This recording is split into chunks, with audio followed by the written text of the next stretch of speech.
है मसीह का प्यारा वचन, ये है वचन प्यारा। परमेश्वर के धन्य नाम की महिमा हो। प्रभात मनन के सत्र 2388 में आप सभी का बड़े विनम्रता के साथ स्वागत करता हूं। आइए आज के मनन के लिए हम पढ़ते हैं पतरस की पहली पत्री 3 अध्याय उसकी 6 पद। जैसे सारा अब्राहम को आज्ञा में रहती और उसे स्वामी कहती थी, इसी प्रकार तुम भी यदि भलाई करो और किसी प्रकार के भय से भयभीत ना हो तो उसकी बेटियां ठहरोगी। आज के मनन के लिए पढ़ी गई पद की गहराई की ओर जाने के पूर्व एक बात जो पवित्र आत्मा मेरे मन में लाया है आपके साथ साझा करना चाहता हूँ। परमेश्वर के वचन से सुनते और सुनाते समय हम में होने की एक मानसिकता के बारे में मैं बोलना चाह रहा हूँ। कई लोग आज परमेश्वर के वचन से जब सुनना चाहते हैं, चाहे वो कलीसिया भवन में हो या किसी और माध्यम से, वे चाहते हैं कि उन्हें संदेश एक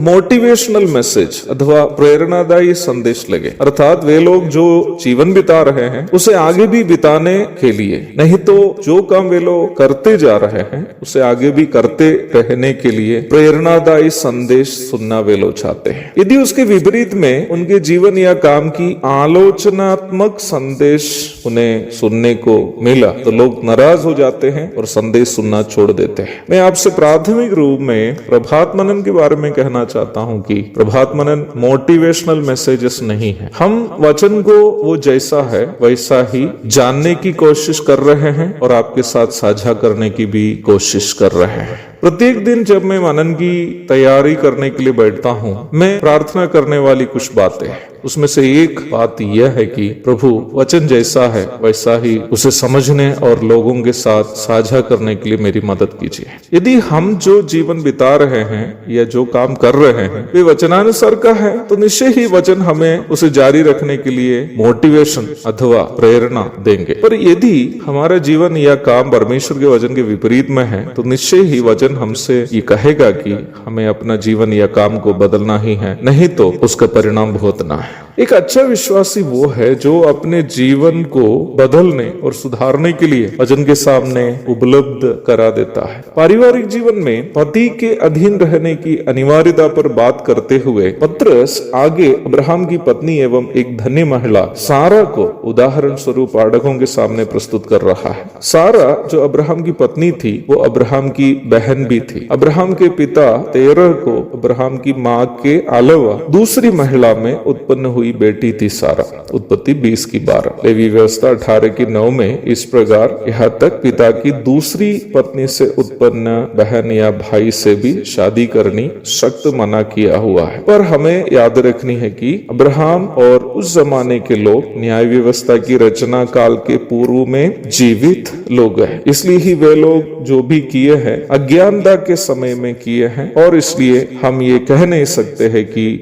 वे लोग वचन का उल्लंघन किए या पाप किए। पर मैं यहाँ अब्राहम और सारा का उदाहरण लाने का उद्देश्य दूसरा है। पतरस यहाँ क्यों बोल रहा है कि सारा अब्राहम को स्वामी कहती थी और आज्ञा में रहती थी? दोनों भाई बहन होने के कारण अवश्य है कि दोनों विवाह के पूर्व ही जानते थे और भाई बहन होने के कारण यहाँ तक मेरा अनुमान है कि आपस में नाम भी बुलाते हुए संबोधित करते थे। परंतु जैसे ही दोनों पारिवारिक रिश्ते में आ गए, सारा अपनी पत्नी होने की जिम्मेदारी का एहसास करते हुए व्यवहार करने लगी। आज के कई दंपति जो वचन से अधिक मोबाइल में आने वाले तथाकथित मोटिवेशनल मैसेजेस से प्रभावित है, पारिवारिक जीवन को दोस्तियारे का जीवन समझते हैं। उनके अनुसार पारिवारिक जीवन आनंदमय होना हो तो पति और पत्नी को आपस में दोस्त जैसे व्यवहार करना है, आपस में नाम बुलाना है। मलयालम में एड़ा वाड़ा पोड़ा बुलाना है, अर्थात अरे यार तुम आदि शब्दों से आपस में संबोधित करना है, तभी ही पारिवारिक जीवन आनंदमय होगा। उनकी सोच यही है। ऐसे लोग इसलिए सोचते हैं क्योंकि उस प्रकार के लोग पति और पत्नी के रिश्ते से ज्यादा मित्रता के रिश्ता को अधिक महत्वपूर्ण समझते हैं। ये उनका अपरिपक्वता है। पारिवारिक जीवन आनंदमय होने के लिए पति और पत्नी को दोस्त बनने की जरूरत नहीं है, बल्कि केवल और केवल वचनानुसार के पति और पत्नी ही बन के रहना है। सारा अब्राहम के बहन भी होने के कारण शादी के बाद भी अब्राहम को हाय एबी करके बुला सकती थी, परंतु वह पारिवारिक जीवन को एक मित्रता का जीवन से बढ़कर एक सेवकाई समझती थी। इसलिए जब अब्राहम उनके पति बन गया तो वह उनकी आज्ञा मानते हुए एक पति को यहाँ तक संबोधन में भी अर्थात बुलाते समय भी जो सम्मान देना है उसे देते हुए उनको स्वामी करके बुलाई। यदि नया नियम में पत्री के द्वारा कलीसिया के लिए परिष्ठ प्रेरित पत्रस के द्वारा लिखकर इस उपदेश को दिया है तो अनिवार्य रूप में इसे पालन करने का दायित्व हर एक मसीही बहन को भी है जो पत्नी है। भले स्वामी या मालिक नहीं भी बुलाए, कम से कम सम्माननीय ऐसे शब्दों से जिससे पत्नी की अधीनता प्रकट हो जाते हैं पति को संबोधित करना अनिवार्य है। एक और शुभ दिन की धन्य कामनाओं के साथ आज का मनन में समाप्त करता हूँ। प्रभु आप सबको आशीष दे। आमीन।